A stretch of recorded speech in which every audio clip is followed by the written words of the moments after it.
ব্যাংককে অবশেষে সেই বহুল প্রতীক্ষিত ডক্টর মোহাম্মদ ইউনূসের সঙ্গে ভারতের প্রধানমন্ত্রী নরেন্দ্র মোদীর বৈঠক হয়েছে সাইডলাইনে।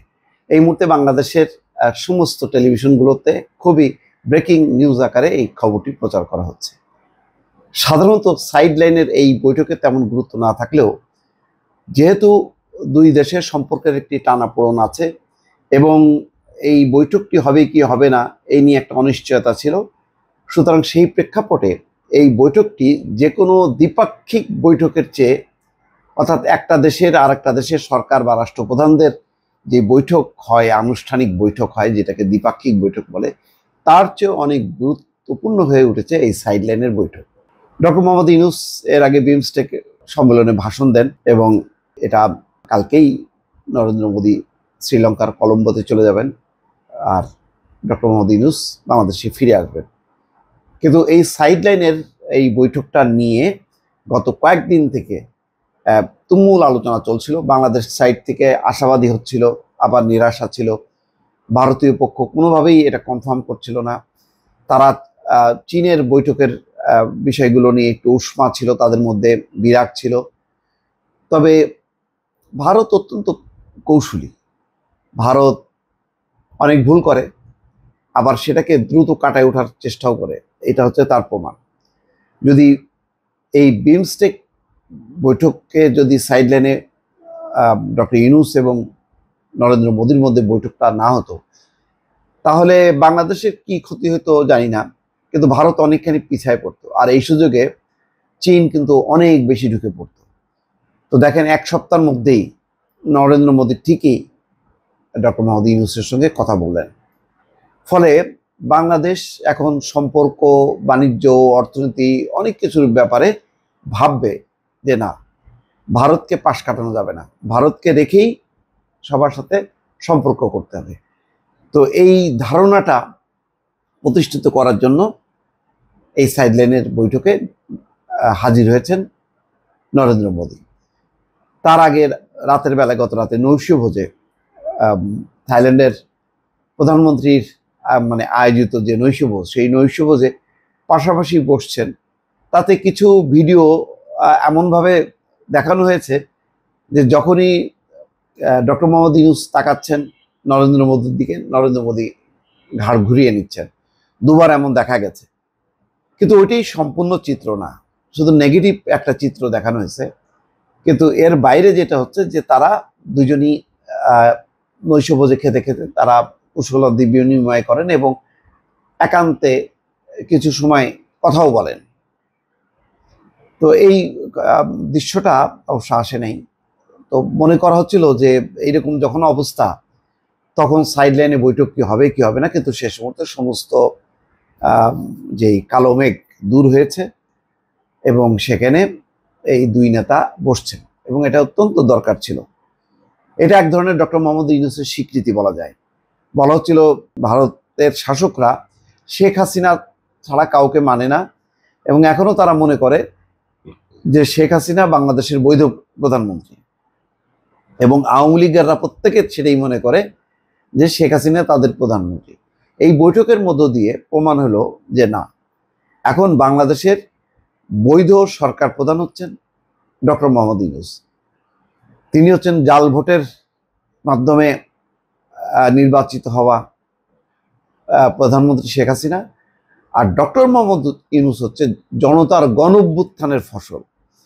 ফলে ওই জাল জালিয়াতি নির্বাচনের চেয়ে গণঅভ্যুত্থান অনেক অনেক বেশি শক্তিশালী, কখনো কখনো নির্বাচনের চেয়েও অনেক বেশি শক্তিশালী গণঅভ্যুত্থান। গণঅভ্যুত্থানে সকল মানুষের ক্ষোভ, প্রতিবাদ সেখানে সঞ্চারিত হয় এবং একটা গণরায় হয়। তো সেই গণরায়ে ডক্টর মোহাম্মদ ইউনূস বর্তমানে অন্তর্বর্তী সরকারের প্রধান। সেই ডক্টর মোহাম্মদ ইউনূস অসাধারণ বক্তব্য দিয়েছেন ইয়তদের উদ্দেশ্যে। তার অসাধারণ ব্যক্তিত্ব, তার বক্তৃতা, তার ভাষা, ডক্টর মোহাম্মদ ইউনূসকে ফু দিয়ে উড়ানো সম্ভব না এখন। তো যাই হোক, নরেন্দ্র মোদী গুরুত্বপূর্ণ নেতা। এখন বাংলাদেশ তার অবস্থান থেকে সরবে না, সমমর্যাদার ভিত্তিতে সম্পর্ক হবে এবং এটা ভারতকে মেনে নিতে হবে। এখন মেনে নিচ্ছে বলেই সাইড লাইনে তিনি বসেছেন। শেখ হাসিনার মতন নতজানু হবেন না ডক্টর মোহাম্মদ ইউনূস। কেন, ডক্টর মোহাম্মদ ইউনূস যদি নাও থাকেন, পরবর্তী যে কোনো সরকার আসবে, তারা আর যাই হোক না কেন, মানে শেখ হাসিনার মতন ফাউল গেম প্লে করবে না, এইটা পরিষ্কার। যাই হোক, বাংলাদেশ সময় দুপুর 12টা 10 সাংগ্রিলা হোটেলে এই বৈঠক হয়। প্রধান উপদেষ্টা deputy press secretary Abul Kalam Azad Majumdar এই তথ্য জানান। অন্তর্বর্তী সরকার দায়িত্ব গ্রহণের পর প্রথমবারের মতো অধ্যাপক ইউনূসের সঙ্গে নরেন্দ্র মোদীর বৈঠক এটি 8 মাসের মাথায় এসে। এর আগে ব্যাংককে বৃহস্পতিবার বিমস্টেক সম্মেলনের নৈশভোজে 2 নেতার সাক্ষাৎ হয় এবং তারা কুশলাদি বিনিময় করেন। ভোজে উভয় নেতাকে বেশ কিছু সময় ধরে ঘনিষ্ঠভাবে কথা বলতেও দেখা যায়। প্রতিবেশী দুই দেশ বাংলাদেশ ভারতের মধ্যে নানা ইস্যুতে টানাপোড়েনের মধ্যে এই বৈঠকটি অত্যন্ত তাৎপর্যপূর্ণ বলে মনে করা হচ্ছে। বাংলাদেশের পক্ষ থেকে আগেই চিঠি দিয়ে বৈঠকটির আয়োজনের অনুরোধ করে। সেই চিঠিরও কিন্তু তারা উত্তর দেয়নি। তারা একটা এর মধ্যে রাখছে যে ঠিক আছে, দেখি চীনে কি হয় না হয় এর উপরে। তো কি চীনে কি হলো না হলো সেটা বড় কথা না। বড় কথা হলো যে এখানে নরেন্দ্র মোদী এসে একখান উপস্থিত হলো, হয়তো একটা মেসেজ দিল, ভাই তোমরা যাই করো না কেন আমাদেরকে বাদ দিয়ে কিন্তু করতে পারবে না, আমরা এখানে বড় একটা স্টেক হোল্ডার। তো সেই বার্তাটা ডক্টর মোহাম্মদ ইউনূস কিভাবে নিলেন বা কিভাবে পেলেন সেটা এখনো বিস্তারিত জানা যায়নি যে বৈঠকে কি হয়েছে। চীনের প্রেসিডেন্ট শি জিনপিং এর সঙ্গে বৈঠকের 1 সপ্তাহের মধ্যে ভারতের প্রধানমন্ত্রী নরেন্দ্র মোদীর সঙ্গে এই বৈঠক হচ্ছে। গত বছরের সেপ্টেম্বরে নিউ ইয়র্কে ডক্টর ইউনূস এবং মোদীর মধ্যে বৈঠক হওয়ার বিষয়ে আলোচনা হয়েছিল, কিন্তু তাদের যে সফরসূচি ছিল এত ভিন্ন, সেটা সম্ভব না হলেও ডক্টর মোহাম্মদ ইউনূসের কোনো ক্ষতি হয়নি। মানে জো বাইডেন সেখানে সাইড লাইনে সমস্ত রীতি ভঙ্গ করে ডক্টর মোহাম্মদ ইউনূসের সঙ্গে বৈঠক করেছেন, এটা খুবই গুরুত্বপূর্ণ ছিল। যদিও এখন যুক্তরাষ্ট্রের প্রেক্ষাপট বদলে যাওয়ায় সেটা হয়তো কিছুটা হিতে বিপরীত হয়েছে, হয়তো কিছুটা বেকাদে পড়লেও বাংলাদেশের অবস্থান যে কোনো সামরিক কূটনীতি, তারপরে আন্তর্জাতিক যেই বহুমাত্রিক কূটনীতি, সেখানে বাংলাদেশকে বাদ দেওয়া সম্ভব না। ফলে যত পাগলামি করুক না কেন ডোনাল্ড ট্রাম্প, বাংলাদেশকে গুনতে হবে। এবং বাংলাদেশ ইতিমধ্যে রোহিঙ্গাদের সঙ্গে 73 মিলিয়ন মার্কিন ডলার বরাদ্দ করেছে। 17,000 মেট্রিক টন চাল ইতিমধ্যে চট্টগ্রাম বন্দরে এসে পৌঁছেছে রোহিঙ্গাদের জন্য। ফলে বাংলাদেশকে উপেক্ষা করা সম্ভব না, এটা হলো বাস্তবতা। পরবর্তীতে ডিসেম্বরে পররাষ্ট্র সচিব বিক্রম মিশ্রি বাংলাদেশ সফর করেন এবং পররাষ্ট্র সচিব তহিদ হোসেন একাধিকবার ভারতের পররাষ্ট্রমন্ত্রী এস জয়শঙ্করের সঙ্গে বৈঠক করেছেন। ভারতে আশ্রয় থাকা সাবেক প্রধানমন্ত্রী শেখ হাসিনার রাজনৈতিক বক্তব্য এবং বাংলাদেশের সংখ্যালঘু ইস্যুতে ভারতীয় উদ্বেগের কারণে দ্বিপক্ষীয় সম্পর্কের মধ্যে কিছুটা অনিশ্চয়তা তৈরি হয়।